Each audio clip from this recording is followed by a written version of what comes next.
Redditors that had their weddings ruined. How and what happened? I got hypothermia during the outdoor photography and missed the reception because I was in the hospital with my brand new wife, who was still in her wedding dress. That's a great story. My mom's best friend and maid of honor showed up the day of my mom's first wedding with her head shaved. Apparently she was in love with the groom and this was her silent protest. The marriage only lasted 2 years and the groom eventually married the maid of honor. Dang. Not a personal experience, but dad played in a band at a wedding where the bride's uncle dropped dead in her arms on the dance floor. Talk about bringing the party to a halt. My dad died at his nephew's wedding. Pretty much ended the party. Catering never showed up. Everyone was hungry. Also the fireworks show that night was cancelled for the first time for whatever reason. I worked as a wedding decorator for 5 years, and while this is not my own wedding, it's still pretty bad. 2 years ago we did the decor for a really pretty ceremony, and halfway through the day we found out it was a surprise wedding. Basically, they were not engaged, but the bride planned the whole thing and the groom showed up at the golf course thinking he was just playing a regular round of golf. Nope. He walked into his own wedding, saw her standing at the altar, and pieced the frick out, as he should have. I've also seen weddings where fist fights break out and we've had to call the cops. There was another where one of the guests was smoking inside and caused a fire, causing the entire wedding to evacuate into the rainy parking lot. Those, and countless glasses of wine spilled on wedding dresses. That happens a lot. My mom ruined my wedding. She ruined my brother's wedding too, but that's another story. She loved my fiance until we got engaged, and then suddenly he wasn't successful enough. I wanted to get married at the yacht club because an uncle on my dad's side could offer a huge discount. She shot that idea down because she didn't want it to look like my dad's side paid for it. They're divorced. She tried to book the wedding at the same country club where her brother's recently failed marriage took place. She shot down every single one of my choices from dress, to food, to colors and flowers. It got to the point where I hated thinking about my own wedding, and my husband finally suggested we just elope. So we booked a date with a judge, got married in secret, and asked our families to meet us for dinner, where we told everyone what we'd just done. My mom couldn't be angry about it in front of everyone without looking like a nutcase. 12 years later, no regrets. It's not about the wedding, it's about the marriage. This story is amazing. I love your conviction. I applaud your not being pushed around by a bitter person.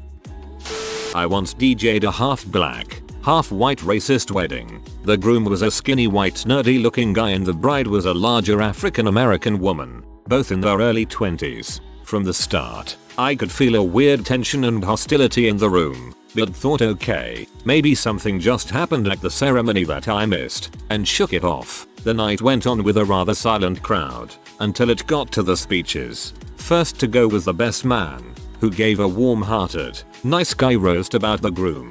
Then the maid of honor with an average I don't do speeches. Love, laughter, happily ever after cheers and escape. Then came the parents of the bride. They both march up to the podium and the father takes the mic. I love my daughter, and I know her to be a smart woman. I do not approve of this mixed crap.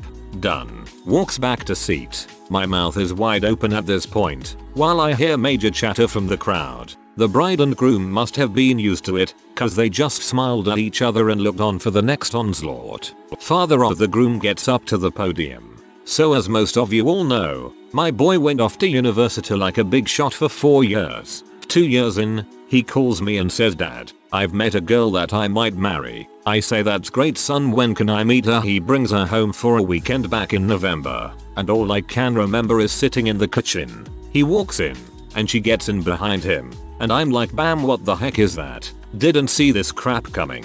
Frick it. Cheers, drinks his wine and sits back down. As soon as the dinner and speeches were done, everybody but the bridal party left, so I said, "You've got a haul. All the booze you can drink, all your best friends, your new husband, wife, and a DJ. Might as well celebrate." So I set up karaoke and we all sang and got smashed for the rest of the night. Best wedding ever, despite the ignorant people. I'm glad the bride and groom were able to look past their family's hatred and still ended up getting married. It's good that they didn't let their family's opinions get in the way of their love for each other. The only mishap at my wedding was a friend videotaped the whole thing, but accidentally used the night vision feature. The video is pretty surreal, with everything super overexposed. With my pale skin, I ended up looking like one of the aliens from Cocoon. I wouldn't call that ruined, but it is pretty hilarious. My Phil's wife of the time attempted to ruin our wedding. The week before our wedding, she sent my mother an email that I, the bride, was too good for her stepson. Then messaged me that she had decided not to wear the dress she and I had picked out. She refused to come to the wedding rehearsal, then showed up on the day of in a garish, skimpy outfit. She wouldn't speak to anyone or smile and just sat there with her arms crossed the whole day. We just ignored her, even when she threw away all the leftovers from the post-ceremony brunch that my husband and his best guys catered. They're all cooks chefs. My Phil divorced her the following year. She sounds awful. I live in Colorado Springs. Company. Friends of ours got married last year, 2013. They were going to get hitched the year prior, 2012, at the Flying W Ranch, a tourist attraction west of the Springs, but it burned down in a massive forest fire, so they rescheduled the wedding for the next year at a B&B in Black Forest, CO, just outside of Springs. Another forest fire happened and the mandatory evacuations prevented them from using that venue. They ended up poaching a public park near a pond for their big day instead. It turned out beautifully. Not mine but my sister's. She got married in a Catholic church. Her father-in-law is Venezuelan and doesn't speak English real well. He didn't understand the priest when he said not to get out your Brownings. That old crusty mother didn't even use the modern word for camera. Photography is not allowed inside Catholic churches, I guess. Anyway, her father-in-law stands up to take a photo. Man, this part kills me because he was so happy for his son and just wanted a photo of the moment. The priest slams his Bible down mid-ceremony and yells at him in front of everyone, not speaking barely any English, and all. He was so confused as to why the priest was upset. He sat down looking so defeated and confused. After the ceremony, that crusty dong pickle was bragging about keeping his flock or some crap in line and that you sometimes have to yell at him. I still hate that guy. Out of all the stories here, this one maybe made me feel the saddest. Thankfully, crusty dong pickle cheered me up. I briefly owned a photo booth business that was hired mainly for weddings. The worst thing I saw was the wedding planner showed up drunken or high and disappeared with the best man, brother of the groom, to go hook up. So no one was in charge and the ceremony had to be delayed while people went to find the best man. He also couldn't be found for his speech. The DJ delayed several times. They tried to have sex in my photo booth. So I took her by the arm and told her everyone knew she was wasted and they all hated her. Pretty harsh, but even I was Peter as I tried to help the bride and DJ coordinate the event. The wedding coordinator left during dinner. We did our best, but the wedding sucked and the bride was pretty upset that nothing worked out. She gave the DJ and I an extra $100 for our efforts, and laughed when I told her that I told off the wedding coordinator. Good on you for trying your best, even if it didn't work out. My 3-year-old brother got loose and pulled the fire alarm during the ceremony. They definitely got their memorable moment. Our ceremony went off pretty much without a hitch, but someone pulled the fire alarm in the hotel on our wedding night. Never book a hotel for a romantic evening if said hotel is also hosting a prom. 50% of the people who RSVP'd didn't come. My brother-in-law who volunteered to DJ didn't actually bring any DJ equipment, so our reception was powered by Pandora. He also said he would video the ceremony and highlights of the reception but didn't bring his video camera. The florist forgot to deliver about 50% of the flowers. The reception venue took everything we discussed and then decided to do the opposite. Not enough tables, big weird glass centerpieces, no dance floor, and when we tried to get it fixed, the man who was sent to change out the tables stood outside the window of the reception hall angrily smoking cigarettes. I later spoke with a friend who has worked with that man who explained that that sort of behavior happens pretty much any time he is asked to do anything. So, we made a CD of music for my brother-in-law to play before the ceremony began. He insisted that he had something better. It was 2 songs played on repeat for about an hour. My immediate family was late to the wedding,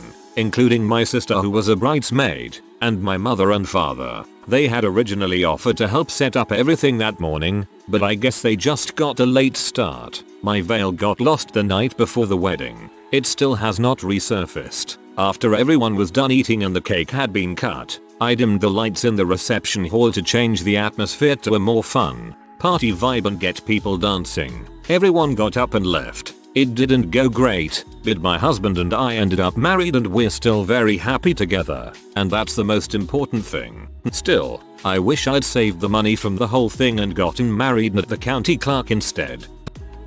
My husband and I got pregnant while planning our wedding. My parents found out and moved the ceremony date closer. 2 weeks before the wedding we lost our child. Not only was that hard enough, my mother took it upon herself to cancel our wedding. Catering, music, venue, guests, even sold my dress. We still kept our date. My parents refused to come to our impromptu wedding because, in their minds, we were only getting married because we were pregnant. Also, my aunt, father's sister, decided to tell my father that my husband threatened my mother. My aunt was mad because we moved our wedding date before my cousin's wedding.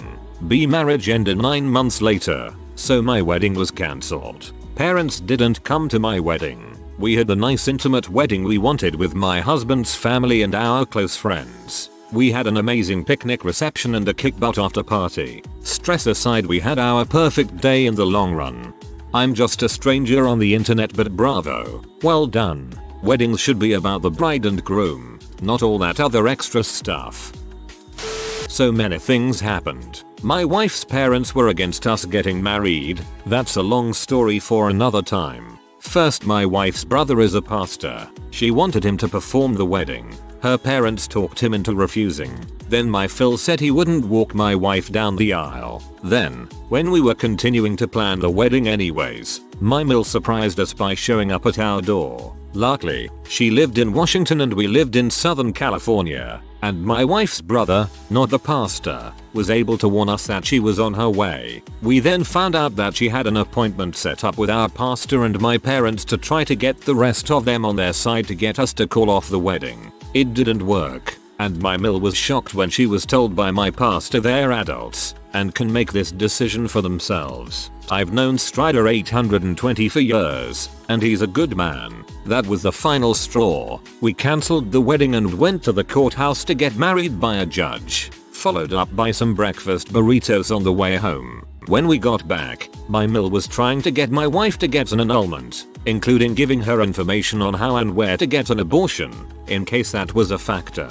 My wife's brother was upset, saying that we were basically saying frick you to the whole family, to which we replied, well, yeah. Then her parents planned a joke of a wedding where we got no say in who, where or what was involved. They had the wedding in Washington, so it was cold, wet, and grey. That also caused the only people from my family to be there to be my parents. My best man was my wife's brother, who I didn't like at the time, as my best friend was too poor to make the trip to Washington.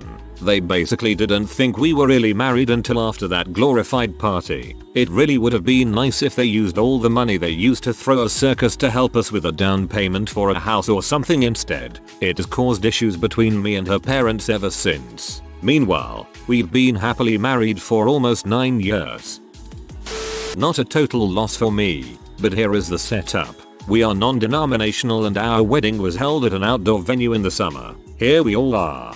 Friends and family gathered in suits and formal wear in the middle of June. It's a hot day and people were anxious to get started, so we went ahead and got everyone gathered around for the ceremony. The justice of the peace we hired has not shown up yet and I'm nervously waiting as the ceremony is supposed to start in a couple of minutes. The wedding time comes and goes. Still no justice of the peace. We try to call and go straight to voicemail. Meanwhile, everyone is now just standing around looking uncomfortable. A few jokes are cracked about it and we continue to wait. Several more attempts to call go unanswered. And now people are starting to get antsy. 30 minutes go by and now people are starting to offer to call people they know to perform the ceremony. 45 minutes after it was supposed to begin, people are starting to loosen up their ties, leave the area to find a cool place to hang out while they wait. and a couple of people straight up leave. I'm getting ready to call it when I see the justice of the peace strolling across the park towards us. She is in no hurry at all. When she arrives, she loudly proclaims that she had bowel problems and couldn't get out of the bathroom.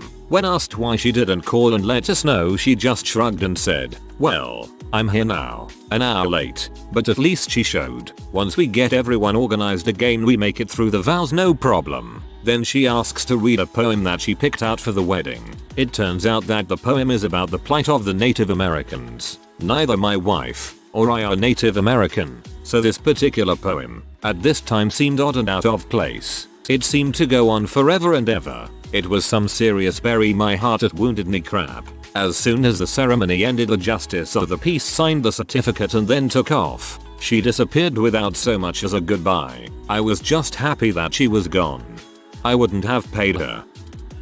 It started with the invitations. Invited 102 people on my husband's side. 12 RSVPs. After talking to his mother, she assured me that more people would come. They just weren't used to RSVPing. We were having our wedding in his hometown so his family could all attend, even though it was a 14-hour drive for us to get to his hometown. So I needed to plan everything, down to the last detail, over the phone. My family was flying in from Norway, so they RSVP'd before I ever sent invitations. I end up having to call each and every guest repeatedly to find out if they are coming, while feeling crazy because everyone in his family is like, "Oh, don't worry so much." Frankly, I wanted to know if I was going to need place settings and food for 150 people or 75. You don't get a refund if the guests don't show. After all, on the day of the wedding, which I received maybe 80 RSVPs, well over 100 people show up,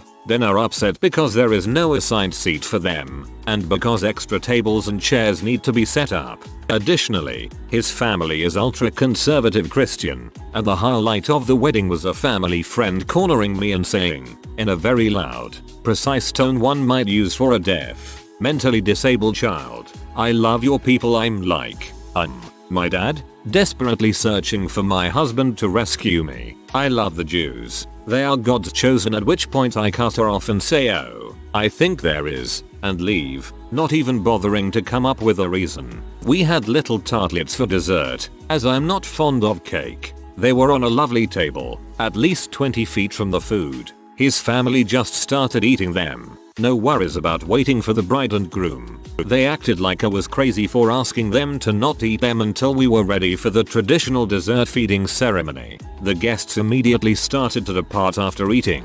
My husband and my family were the only people who danced. Oh, and the best part? The town we were to be married in changed the licensing requirements to include both birth certificate and social security cards, in addition to our driver's licenses. After we traveled there, passports were no longer accepted as form of it, so my husband and I had to elope in a field 300 feet from the church in another county an hour before the ceremony.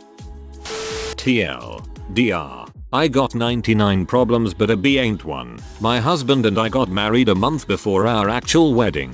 Just for background info, the night before the wedding, at the rehearsal dinner, he broke up with me in a text message. Told me to pack my crap and get out by Monday. We were already technically married. I was running on 3 hours of sleep and nerves. This was after he was so drunk he could barely recite the vows during the rehearsal. He'd been ignoring me for about a week up until that point. I went to speak to his stepfather about the text I received, only to have him blame everything on my mother, whom he called crazy, to my face. And I have no idea how she was relevant or what she is to be blamed for, to this day. This started a huge fight between families. I mean, adults screaming obscenities at each other in public while I stood in a corner and cried on my best friend's shoulder because I was so embarrassed and disappointed and disgusted. My husband was screaming at anyone who would listen about how terrible I was. My father, who did 20+ years in the army and is retired, later told me that he was so angry that he felt he was experiencing PTSD.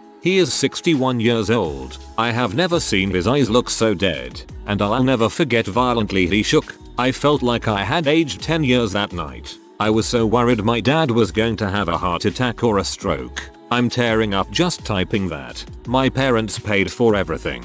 The wedding venue, decorations, a DJ, the food, bridesmaid stuff, groomsmen stuff, my dress, hair, makeup, everything.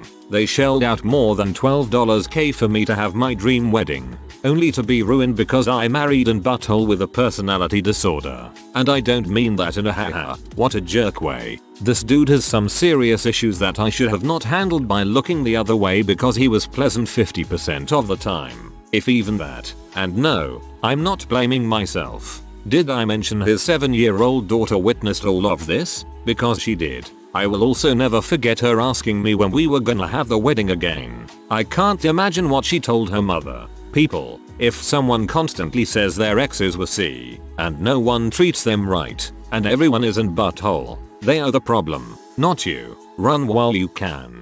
Anyway, I'm still kind of bitter, mainly because it was humiliating and so much money was wasted. I had to send all the gifts back. People were embarrassed for me. People traveled to come share what was supposed to be a special day with me. After a while, all the pity started making me angry. My therapist had a field day with that. I still had the party. It just went from being a wedding to my mom's incredibly expensive graduation party. I'm glad it was an open bar too. I drank a lot of bottles of champagne that weekend. Beautiful, beautiful venue. It looked like a mansion. I never want to see it again. Not my wedding, and it wasn't quite ruined but very much a huge mess. Last year my aunt got married to her high school sweetheart after 20 years. I took the night off of work so I could drink and have a good time with everyone. The reception was at their house in the country. They are doing quite well for themselves and had a lot of lawyers and doctors attend, so you know there would be expensive gifts. They locked their house about an hour after the reception started and everyone was there, only leaving the house unlocked for their wealthy guests to go inside and leave their belongings and gifts out of the elements. The night went as planned until my new uncle decided to show up at my house a week later. Apparently he had received large cash gifts of $15,000 and up, and somebody decided to steal it. He interrogated me but not harshly. I got the feeling he was just asking me man to man, since I'm young, if I knew anyone at the wedding who might do such a thing. Of course I didn't. A week goes by and suddenly my entire family stops talking to me. He lost his crap and told my aunt that she could either keep the marriage or she could continue talking to me and my mother, who was also at the wedding, then resulting in a divorce. He made her choose between her immediate family or her marriage. She chose her marriage. I used to be pretty big into tech, but I'm not so tech savvy anymore. Whoever took the money disabled their security system, cameras and all, and set it up so it wouldn't record for 48 hours, thus letting them steal the money with no way to prove it. According to him, because I used to be so tech savvy and am currently poor and struggling, he believes that is 100% chance that I stole the money, with constant insults about less wealthy folk always being thieves and not working for their own crap. Threats of breaking into my apartment and cutting off my hands for what he fully blames me of doing, and tons of other horrible things. I'm an honest guy and I would never do such a thing, especially to my own family. Come to find out, he had a really sketchy guy at his wedding that has been known to steal in the past. A week later, this guy abandoned his business, home and fled to another state. Nobody has since blamed that guy or even raised an eyebrow, just blaming us because of our current financial situation. Not a good time. Yeah, sometimes the shittiest things are done by people when they know they have a good scapegoat to pin it on, and unfortunately you were perfect at the time. I'm sorry that people are buttholes. I wouldn't leave this alone, and I would mention Mr. Shady Thieving McFuckface's name as often as possible to anyone who knows your family. My mother, who has mental health problems, got increasingly upset as the attention from the family was taken from her. It escalated to her barricading herself in her apartment, refusing to take her diabetic medication or eat anything, followed by taking all of her medication at once and then calling for emergency ambulance 4 days before the big one. The doozy is that the person who answered the call was my fiance's mum, mother-in-law to be, who was working at the call center and was nothing but professional whilst they got my mum assessed and well sectioned. She signed herself back out the night before the wedding, citing it as a reason, and then continued to cause merry havoc for attention for the whole thing. Highlights include shouting at the hairdresser, introducing herself with a shout "I'm the mother of the bride. Who are you?" to all, changing all the tables and seating arrangements 2 hours before the reception, refusing to state if she would be at the wedding, She lived opposite the church. People saw her peeking out of her curtains, being forced to come, being late and loudly complaining that she didn't have a good view from the front. As I was walking down the aisle after waiting for her to be seated, commenting rudely on people's outfit choices, refusing to smile for photographs, asking if the problem with my corset making me lightheaded on my dress was because I was too fat, in front of everybody who had just gone quiet for a speech at the reception, signing the guest book mother of the bride and addressing it only to me and not my husband, looking after guests of mine who were staying at her house for the night after by forcing them all to eat full breakfasts at 6 AM before they left, then complaining when their drunk hungover vomiting kicked in, picking us up for a drive on the morning after of our wedding and then taking us back to the reception hall and forcing us, as newlyweds, to help clear the bin bags, wash the dishes before the caterers came to pick them up etc etc. Feigning another self-harm attempt for attention after the honeymoon, forcing me to spend my second week married with her in a clinic rather than with my husband. Sounds like you might have to just walk away from that one. If she won't get the help, it's only going to get worse from here. Trust me on this. I know from experience. Next it'll be your kid's birthday parties stealing all her hard-earned attention away. If you are new to the channel, you can subscribe. I publish new videos every day. Until then, check another video.